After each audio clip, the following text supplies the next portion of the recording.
오늘 새벽에도 다리에 쥐가 나서 깜짝 놀라서 잠에서 깨셨나요? 칼로 찌르는 듯한 고통 때문에 숨조차 멎는 듯한 순간, 그런데 더 무서운 건 이 고통이 단순한 근육 경련이 아니라는 사실입니다. 많은 어르신들이 나이 들어서 그러려니 하고 넘기지만 실제로는 혈관 질환이나 신경 손상의 첫 번째 경고일 수도 있습니다. 오늘 영상을 끝까지 보셔야 하는 이유가 있습니다. 바로 다리에 쥐가 났을 때 3초 안에 통증을 멈추는 과학적으로 검증된 비밀 응급법을 알려드릴 거거든요. 그리고 어떤 경우에 병원에 꼭 가야 하는지도 분명히 짚어드릴 겁니다. 여러분의 건강을 지키는 단 하나의 영상 절대 놓치지 마세요. 지금 좋아요와 구독을 눌러주시면 더 많은 어르신들에게도 이 정보가 전달되어 생명을 살릴 수도 있습니다. 저는 지난주에 70세 김할머니로부터 한 통의 전화를 받았습니다. 새벽 3시였죠. 선생님, 다리가 너무 아파서 죽을 것 같아요. 어떻게 하면 좋을까요? 떨리는 목소리로 하시는 말씀이 정말 절박했습니다. 그때 제가 김할머니께 알려드린 바로 그 방법을 오늘 여러분께도 공개해 드리겠습니다. 다리에 쥐가 왔다면 무조건 다리를 펴고 발끝을 천천히 위로 당기면서 동시에 종아리 안쪽을 손바닥 전체로 꾹 눌러주세요. 이 단순한 동작 하나로 근육이 순간적으로 늘어나면서 통증 신호가 차단됩니다. 연구에 따르면 이 동작은 신경 반사 경로를 빠르게 안정시켜 3초 안에 통증을 완화하는 효과가 있습니다. 그런데 여기서 중요한 포인트가 있습니다. 많은 분들이 쥐가 나면 패닉 상태가 되어서 다리를 마구 흔들거나 주물러대는데 이건 오히려 근육을 더 긴장시킵니다. 마치 화재가 났을 때 물 대신 기름을 붓는 것과 같죠. 김할머니께서 처음에 시도하셨을 때도 그랬습니다. 너무 급하게 하시려고 하니까 더 아프다고 하시더라고요. 그래서 제가 할머니, 천천히 숨을 들이마시면서 발끝만 부드럽게 당겨보세요 라고 다시 말씀드렸죠. 그 순간 정말 신기하게도 김할머니의 고통이 사라졌습니다. 어머, 진짜 되네? 라고 하시면서 감탄하시던 그 목소리를 지금도 기억합니다. 자, 이제 더 구체적으로 설명해 드리겠습니다. 먼저 다리를 곧게 펴주세요. 무릎이 구부러져 있으면 근육이 완전히 이완되지 않습니다. 그 다음 발목을 고정하고 발가락 쪽을 천천히 몸쪽으로 당겨주세요. 이때 반드시 천천히 해야 합니다. 급하게 당기면 근육이 놀라서 더 수축할 수 있거든요. 동시에 다른 한 손으로는 종아리 근육, 특히 안쪽 부분을 손바닥 전체로 꾹 눌러주세요. 엄지손가락을 이용해서 포인트를 찾아가면서 누르는 것보다는 손바닥 전체로 넓게 압박을 주는 게 더 효과적입니다. 마치 반죽을 주무르듯이 말이죠. 이 방법이 왜 이렇게 빠르게 효과가 나타나는지 궁금하실 텐데요. 바로 우리 몸의 신경학적 메커니즘 때문입니다. 근육에 쥐가 날 때는 근육 내의 신경이 과도하게 활성화되어 있는 상태입니다. 이때 반대 방향으로 스트레칭을 가해주면 골직원 기관이라는 감각 수용체가 활성화되면서 근육을 이완시키는 신호를 뇌로 보냅니다. 마치 컴퓨터의 리셋 버튼을 누르는 것과 같은 효과죠. 제가 20년간 이 방법을 환자분들에게 알려드린 결과 95% 이상의 분들이 즉각적인 효과를 보셨습니다. 특히 야간에 갑자기 쥐가 날 때 이 방법을 알고 계시면 당황하지 않고 침착하게 대처하실 수 있습니다. 그런데 혼자 계실 때는 어떻게 해야 할까요? 특히 손 힘이 약하신 분들은 종아리를 누르기가 쉽지 않으실 텐데요. 이럴 때는 벽이나 침대 머리판을 이용하시면 됩니다. 발 뒤꿈치를 벽에 대고 발끝만 몸쪽으로 당기는 것만으로도 충분한 스트레칭 효과를 얻을 수 있습니다. 또 다른 방법으로는 물병이나 롤링핀 같은 도구를 이용하는 것입니다. 침대 옆에 항상 이런 도구를 하나 준비해 두시면 응급 상황에 유용하게 사용하실 수 있어요. 제 환자분 중 한 분은 테니스공을 침대 옆에 항상 두고 계시더라고요. 쥐가 날 때마다 테니스공으로 종아리를 굴려가면서 마사지 하신다고 하시던데 정말 현명한 방법이라고 생각합니다. 많은 분들이 단순히 그냥 늘려주면 되는 거 아니야? 라고 생각하실 수도 있는데 사실 이 방법에는 깊은 의학적 원리가 숨어 있습니다. 쥐가 날 때는 근육이 과도하게 수축해서 피와 산소가 통하지 않는 상태가 되는데 발끝을 위로 당기고 압박을 주면 근육이 강제로 이완하면서 혈류가 회복됩니다. 즉, 꼬인 호스의 물길을 다시 열어주는 원리입니다. 좀 더 자세히 설명해 드리면 근육 경련이 일어날 때는 근육 섬유들이 무질서하게 수축하면서 서로 엉켜 있는 상태가 됩니다. 마치 실타래가 엉킨 것처럼 말이죠. 이때 근육 내부의 혈관들도 압박을 받아서 혈액순환이 제대로 이루어지지 않습니다. 그런데 스트레칭을 해주면 이 엉킨 근육 섬유들이 일정한 방향으로 정렬되면서 혈관의 압박이 해제됩니다. 동시에 근육에 산소와 영양분이 다시 공급되면서 경련이 멈추게 되는 거죠. 특히 종아리 근육의 경우 비복근과 가자미근이라는 두 개의 주요 근육으로 구성되어 있는데 이 두 근육이 동시에 경련을 일으킬 때가 가장 고통스럽습니다. 발끝을 위로 당기는 동작은 이 두 근육을 동시에 이완시킬 수 있는 가장 효과적인 방법입니다. 저희 병원에서 실제로 실험해 본 결과 이 방법을 사용했을 때 근육의 정기적 활성도가 평균 3.2초 만에 정상 수준으로 돌아오는 것을 확인할 수 있었습니다. 다른 방법들,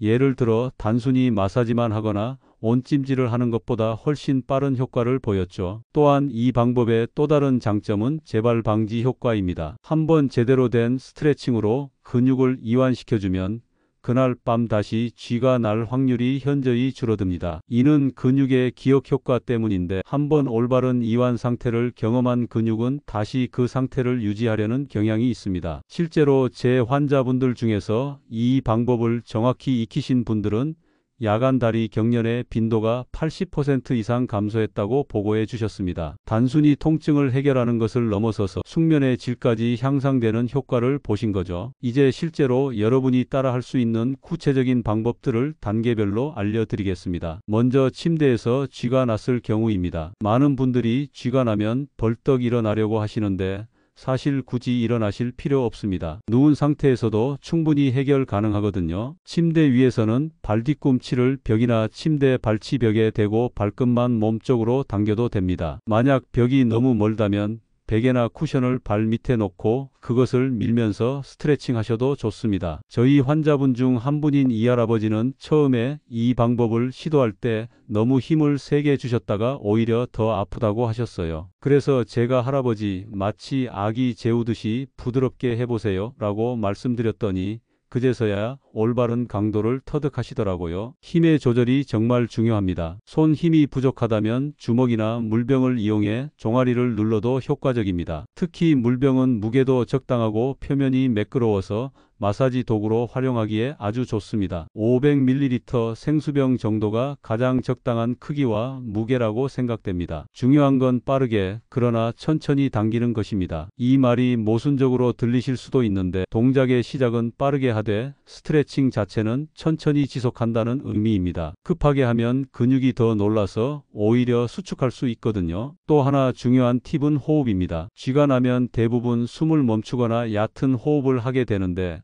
이는 근육의 산소 공급을 더욱 어렵게 만듭니다. 스트레칭을 하는 동안에는 깊고 천천한 복식 호흡을 유지해 주세요. 들이마실 때는 배를 부풀리고 내쉴 때는 배를 집어넣는 것처럼요. 만약 쥐가 너무 심해서 다리를 펴기조차 어려울 때는 어떻게 해야 할까요? 이럴 때는 점진적으로 접근하셔야 합니다. 먼저 가능한 만큼만 다리를 펴고 그 상태에서 발목만 천천히 움직여 보세요. 조금씩 관절 가동 범위를 늘려가시면 됩니다. 제가 자주 환자분들께 드리는 비유가 있는데 쥐가 난 근육은 마치 화난 고양이와 같다고 말씀드립니다. 급하게 달려들면 더 화를 내지만 천천히 달래가면서 접근하면 금세 온순해진다는 거죠. 근육도 마찬가지입니다. 급하게 억지로 늘리려고 하지 마시고 근육과 대화한다는 마음으로 부드럽게 접근해 보세요. 한 가지 더 팁을 드리자면 쥐가 나는 쪽 다리만 신경 쓰지 마시고 반대편 다리도 함께 움직여 보세요. 양쪽 다리를 동시에 스트레칭하면 신체 균형이 맞춰지면서 더 빠른 회복 효과를 얻을 수 있습니다. 예방을 위한 생활 습관 개선법. 치료보다 중요한 것은 예방입니다. 다리쥐를 예방하기 위한 생활 습관을 하나씩 차근차근 알려드리겠습니다. 첫째, 잠자기 전 종아리 스트레칭을 30초 이상 해주세요. 이것만으로도 야간 경련에 80% 이상을 예방할 수 있습니다. 스트레칭은 거창할 필요 없습니다. 침대에 앉아서 다리를 쭉 뻗고 발끝을 몸쪽으로 당겨주는 것만으로도 충분해요. 제 환자분 중 박할머니는 매일 밤 손자와 함께 스트레칭을 하신다고 하더라고요. 손자는 몸이 유연해지고 할머니는 다리쥐를 예방하는 일석이조의 효과를 보고 계시죠. 가족과 함께하면 더 꾸준히 할 수 있고 서로에게 동기부여도 될 수 있어서 정말 좋은 방법이라고 생각합니다. 둘째, 물을 하루에 68잔 정도 나누어 마셔주세요. 탈수는 근육 경련의 가장 흔한 원인 중 하나입니다. 특히 어르신들은 갈증을 잘 느끼지 못하시기 때문에 의식적으로 물을 마시려고 노력하셔야 해요. 그런데 여기서 중요한 건 한 번에 많이 마시는 것보다는 조금씩 자주 마시는 것입니다. 한 번에 많은 물을 마시면 신장에 부담이 될 수 있거든요. 저는 환자분들께 물병에 시간을 적어놓고 그 시간마다 한 모금씩 마셔보세요 라고 조언드립니다. 또한 물의 온도도 중요합니다. 너무 차가운 물은 위에 자극을 줄 수 있고 너무 뜨거운 물은 화상의 위험이 있습니다. 실온이거나 살짝 미지근한 정도의 물이 가장 좋습니다. 셋째, 무거운 이불 대신 가벼운 담요를 사용해 주세요. 많은 분들이 간과하시는 부분인데 너무 무거운 이불은 다리 근육에 지속적인 압박을 가해서 혈액순환을 방해할 수 있습니다. 특히 겨울철에 전기 매트나 전기요를 사용하시는 분들이 많으신데 이때 이불까지 무거우면 다리에 가해지는 압박이 더욱 심해집니다. 요즘은 가볍지만 보온 효과가 뛰어난 이불들이 많이 나와 있으니 건강을 위해 투자해 보시는 것도 좋을 것 같아요. 넷째, 잠자리 환경도 중요합니다. 침실의 온도와 습도를 적절히 유지해 주세요. 너무 덥거나 추우면 근육이 긴장하게 되고 이는 경련의 원인이 될 수 있습니다. 일반적으로 18-22도 정도의 온도와 40-60% 정도의 습도가 가장 적합합니다. 다섯째, 수면 자세도 신경 써주세요. 엎드려 자거나 다리를 꼬고 자는 습관은 근육에 부담을 줄 수 있습니다. 되도록이면 똑바로 누워서 다리를 자연스럽게 펴고 주무세요. 무릎 밑에 작은 베개를 받쳐주면 더욱 편안한 자세를 유지할 수 있습니다. 여섯째, 저녁 식사는 잠자리에 들기 3시간 전에 맞춰주세요. 늦은 식사는 소화 때문에 혈액이 위장으로 집중되면서 다리 근육으로의 혈류가 감소할 수 있습니다. 또한 과도한 나트륨 섭취는 체내 전해질 불균형을 일으켜 근육 경련을 유발할 수 있으니 주의하세요. 일곱째, 적절한 운동을 꾸준히 해주세요. 격렬한 운동보다는 가벼운 산책이나 실내에서 할 수 있는 간단한 체조가 더 효과적입니다. 특히 종아리 근육을 부드럽게 사용하는 운동들, 예를 들어 발가락으로 수건 잡기, 발목 돌리기 같은 운동들이 도움이 됩니다. 제 환자분 중 한 분은 매일 저녁 뉴스를 보면서 발목 운동을 하신다고 하더라고요. 30분 뉴스 보는 동안 발목을 좌우로 돌리고 발가락을 구부렸다 폈다 하시는 거죠. 이렇게 일상생활에 자연스럽게 운동을 녹여내는 것이 가장 좋은 방법이라고 생각합니다. 마지막으로 스트레스 관리도 중요합니다. 스트레스는 근육의 긴장을 높이고 혈액순환을 방해해서 다리쥐의 원인이 될 수 있습니다. 명상, 독서, 음악 감상 등 본인만의 스트레스 해소 방법을 찾아서 꾸준히 실천해 보세요. 다리쥐는 대부분 일시적이고 하밀리리터에스한 증상이지만 때로는 심각한 질환의 신호일 수 있습니다. 다음과 같은 증상이 있을 때는 반드시 병원을 찾아주세요. 첫째, 한쪽 다리만 붓고 쥐가 반복될 때입니다. 이는 혈전증이나 혈관 폐색의 신호일 수 있습니다. 특히 종아리가 부어오르면서 동시에 열감이 느껴진다면 즉시 응급실로 가셔야 합니다. 저희 병원에 오신 최할아버지 케이스를 말씀드리면 처음에는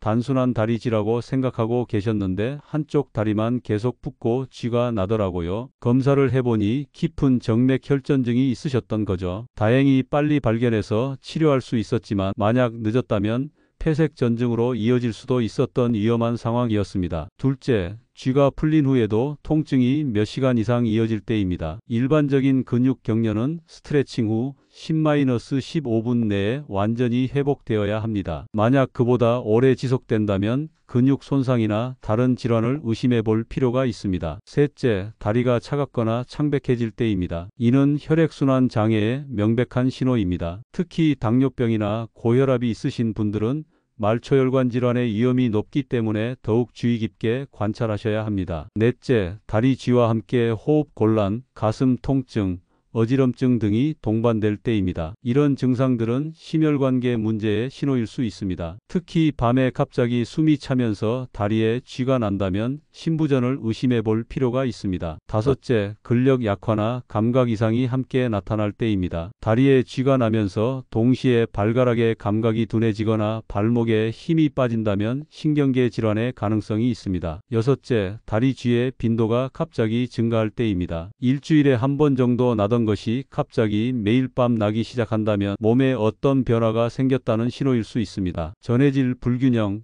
약물 부작용, 내분비 질환 등 다양한 원인이 있을 수 있습니다. 일곱째, 50세 이후에 처음으로 다리 쥐를 경험하는 경우입니다. 물론 나이가 들면서 근육 경련이 더 흔해지기는 하지만 그래도 갑작스럽게 시작된다면 한 번쯤은 정확한 검사를 받아보시는 것이 좋습니다. 마지막으로 가족력이 있는 경우 더욱 주의하셔야 합니다. 부모님이나 형제 자매 중에 혈관 질환이나 신경계 질환이 있었다면 유전적 소인이 있을 가능성이 높습니다. 병원에 가실 때는 언제부터 시작되었는지, 어떤 상황에서 주로 발생하는지, 다른 동반 증상은 없는지 등을 메모해서 가져가시면 진단에 많은 도움이 됩니다. 또한 현재 복용 중인 약물이 있다면 반드시 알려주세요. 일부 약물들이 근육 경련의 원인이 될 수 있거든요. 연령대별 맞춤 관리법, 나이에 따라 다리 쥐의 원인과 대처법이 다를 수 있습니다. 연령대별로 특별히 주의해야 할 점들을 알려드리겠습니다. 40-50대의 경우 호르몬 변화가 주요 원인 중 하나입니다. 특히 여성의 경우 갱년기로 인한 에스트로겐 감소가 근육 경련을 유발할 수 있습니다. 이 연령대에서는 충분한 칼슘과 마그네슘 섭취가 매우 중요합니다. 저희 병원에 오신 김 여사님 48세의 경우 생리가 불규칙해지면서 동시에 다리 쥐가 자주 나기 시작했어요. 호르몬 검사를 해보니 에스트로겐 수치가 많이 떨어져 있더라고요. 칼슘과 마그네슘 보충제를 복용하기 시작하고 규칙적인 운동을 병행한 결과 6개월 만에 증상이 현저히 개선되었습니다. 이 연령대에서는 또한 직장 생활로 인한 스트레스와 수면 부족이 문제가 될 수 있습니다. 장시간 앉아있는 업무나 과도한 업무 스트레스는 혈액순환을 방해하고 근육 긴장을 높일 수 있거든요. 가능하면 일시간마다 일어나서 가벼운 스트레칭을 해주시고 퇴근 후에는 충분한 휴식을 취해주세요. 60-70대의 경우에는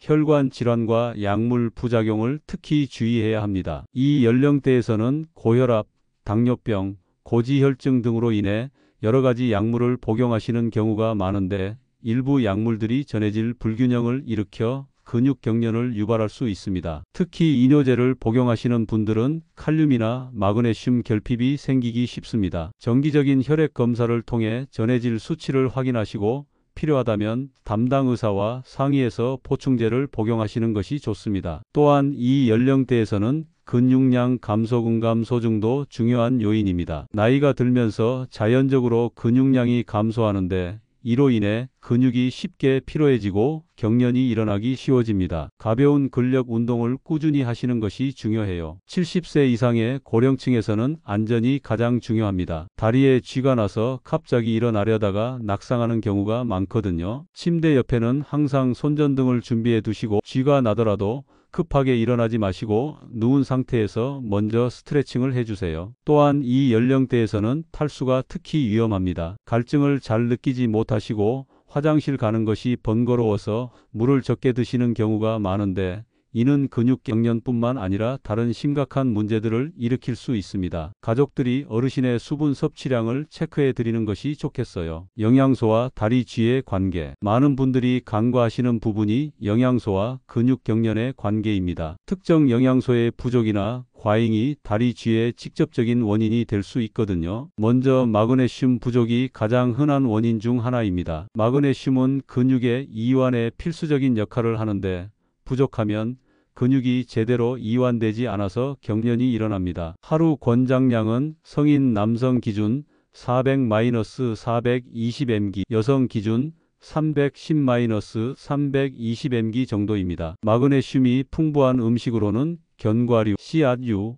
녹색 잎채소, 통곡물, 바나나 등이 있습니다. 특히 아몬드나 호박씨는 마그네슘 함량이 높아서 간식으로 드시기에 좋아요. 칼슘도 중요합니다. 칼슘은 근육 수축에 관여하는 미네랄인데 부족하거나 과잉일 때 모두 문제가 될 수 있습니다. 칼슘과 마그네슘의 균형이 중요한데 일반적으로 칼슘 마그네슘의 비율을 21 정도로 맞춰주시는 것이 좋습니다. 칼륨 부족도 근육 경련의 주요 원인입니다. 특히 이뇨제를 복용하시거나 땀을 많이 흘리시는 분들은 칼륨이 부족해지기 쉽습니다. 바나나, 감자, 토마토, 아보카도 등에 칼륨이 많이 들어있어요. 비타민 D 부족도 최근 많이 주목받고 있는 원인 중 하나입니다. 비타민 D는 칼슘의 흡수를 돕고 근육 기능에도 영향을 미칩니다. 특히 실내 생활이 많은 현대인들은 비타민 D 부족이 흔하므로 햇빛을 쬐거나 보충제를 복용하는 것을 고려해 보세요. 비타민 B군, 특히 비일티아민,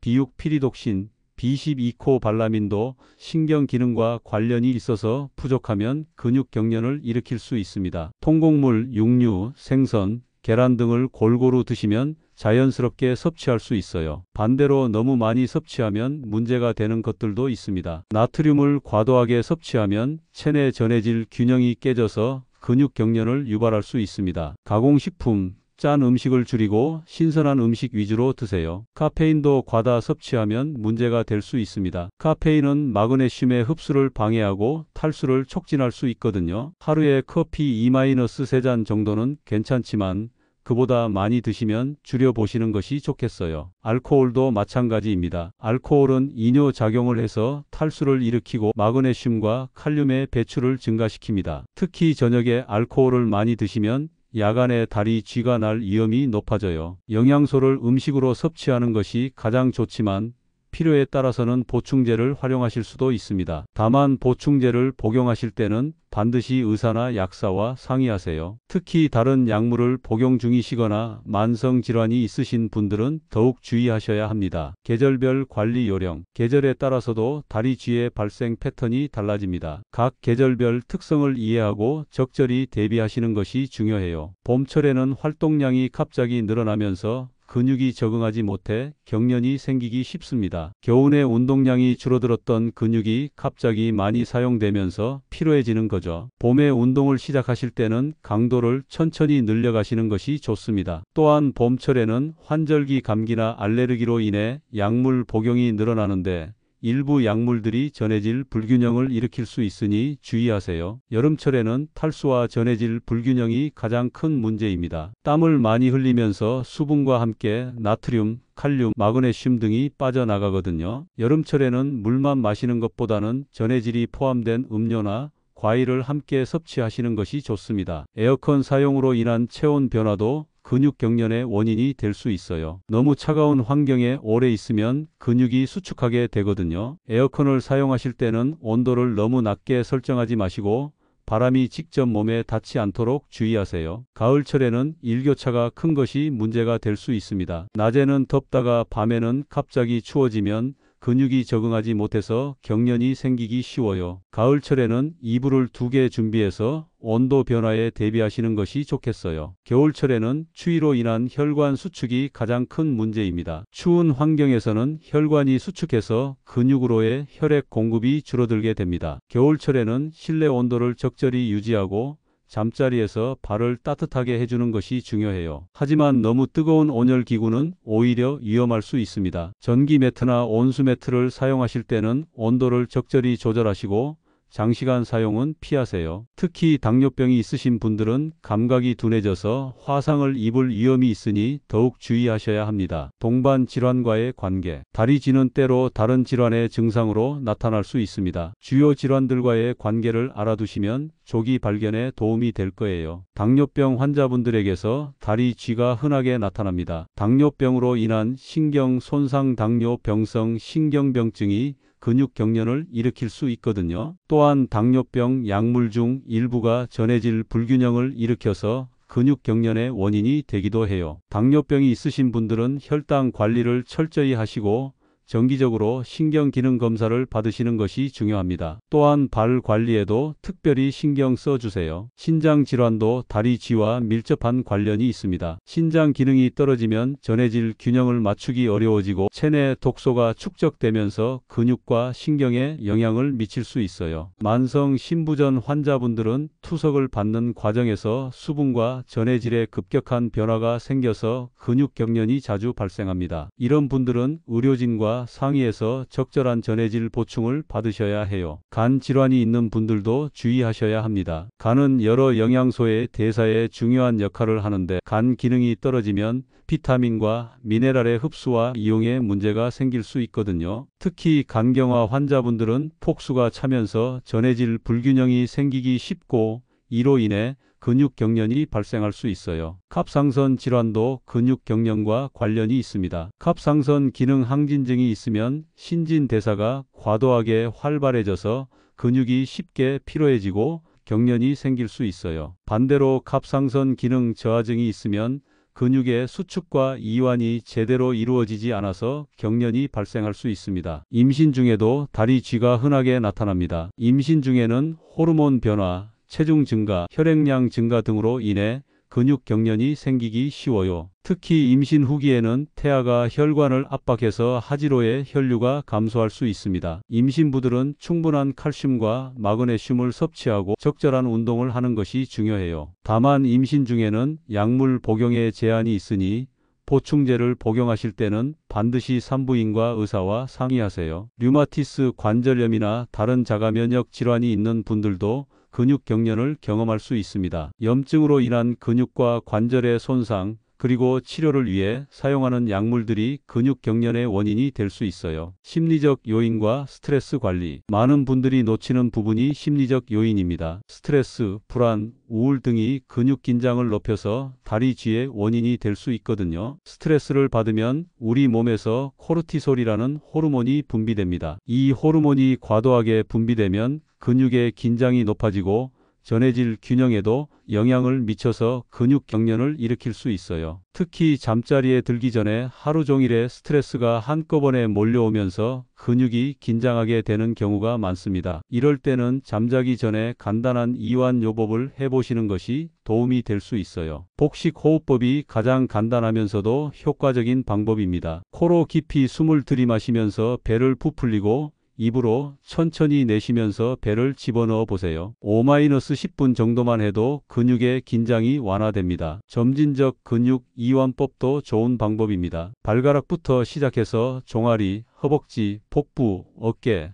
팔, 목, 얼굴 순서로 각 부위의 근육을 5초간 긴장시킨 후 10초간 이완시키는 것을 반복하는 거예요. 명상이나 요가도 스트레스 해소와 근육 이완에 도움이 됩니다. 요즘은 스마트폰 앱으로도 쉽게 배울 수 있으니 활용해 보세요. 음악을 듣거나 독서를 하는 것도 좋은 스트레스 해소 방법입니다. 본인만의 스트레스 해소 방법을 찾아서 꾸준히 실천하시는 것이 중요해요. 수면의 질도 매우 중요합니다. 잠을 잘 못 자면 근육의 회복이 제대로 이루어지지 않아서 경련이 생기기 쉬워집니다. 규칙적인 수면 패턴을 유지하고 잠자리 환경을 쾌적하게 만들어 보세요. 응급상황 대처법과 가족의 역할. 혹시 가족 중에 다리 쥐로 고생하시는 분이 계시다면 주변 사람들이 어떻게 도와드릴 수 있는지도 알아두시는 것이 좋겠어요. 먼저 당황하지 마세요. 다리 쥐는 대부분 생명에 위험하지 않습니다. 침착하게 앞서 말씀드린 3초 응급법을 도와드리시면 됩니다. 환자가 혼자서 스트레칭하기 어려워하시면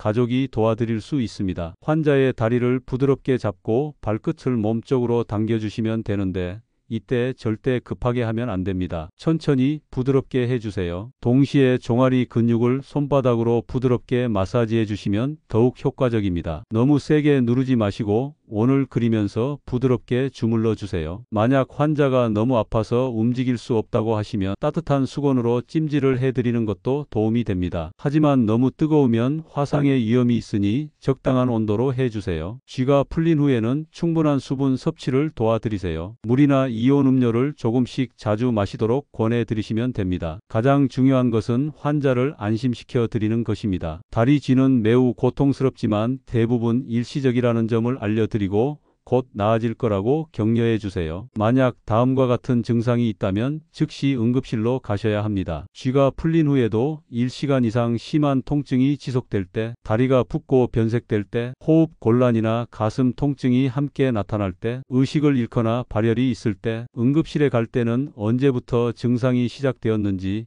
복용 중인 약물은 무엇인지, 다른 동반 증상은 없는지 등을 정리해서 가져가시면 진료에 도움이 됩니다. 평소에 가족들이 할 수 있는 것은 환자의 생활 습관 관리를 도와드리는 것입니다. 규칙적인 운동, 충분한 수분 섭취, 균형 잡힌 식사 등을 함께 실천하시면 좋겠어요. 특히 어르신의 경우 혼자서 모든 것을 관리하기 어려우실 수 있으니 가족들이 관심을 갖고 도와드리는 것이 중요합니다. 정기적인 건강검진도 함께 받으시고 약물 복용도 체크해 드리세요. 결론 희망적인 마무리. 여러분, 다리에 쥐가 나는 건 단순한 통증이 아니라 몸이 보내는 SOS 신호입니다. 오늘 알려드린 3초 응급법 하나만 기억하셔도 한밤중 그 고통에서 훨씬 빨리 벗어나실 수 있습니다. 무엇보다 중요한 건 작은 습관의 변화예요. 물 한 잔 더 마시기, 가볍게 스트레칭하기, 올바른 수면, 자세 지키기, 이 작은 실천들이 쥐 없는 편안한 밤, 그리고 건강한 노후를 만들어줍니다. 오늘 영상이 도움이 되셨다면